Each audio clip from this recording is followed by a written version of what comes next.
Kehässä on 4 hattupentua, jotka kaikki saavat tänään alusaan erittäin lupaava. Arvostella hyvälaatuisia, hyvin liikkuvia, pitkäkarvaisia. Tämä sijoittuu ykköseksi kohta 104.8. Yli keskikoon keskivoimakas, kuiva ja kiinteä. Hyvät mittasuhteet on varattu. Ilmeikäs hyvä pää, on korkea säkä. Sanki osaisi olla aavistuksen pidempi. Ajesta hyvin, takaa erittäin hyvin. Kun seisoo ja liikkuu korrektisti edestä ja takaa katsottuna. Se nostaa se tänään selkeästi tänään ykkössijalle, kun on korrektius noissa liikkeissä. Ja täytyy muistaa, että koirat pitää myös liikkua korrektisti edestä ja takaa katsottuna.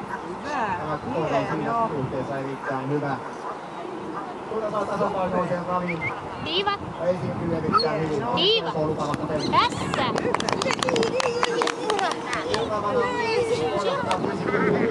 Viiva. Viiva. Sitten nakku. Pimeitä se erittäin hyvä liikkien. Hyvä pää. Säkää suona selkä. Lantio saisi olla hieman pidempi. Takaa erittäin hyvin. Yleistä katsotaan hieman pökkiä. Karppaamaan kehittymään. Takaa yhdensuuntainen. Saa hyvän liikunnan ja myös tämä koira esiintyy erittäin hyvin. Erittäin lupava 2, onneksi Jouko.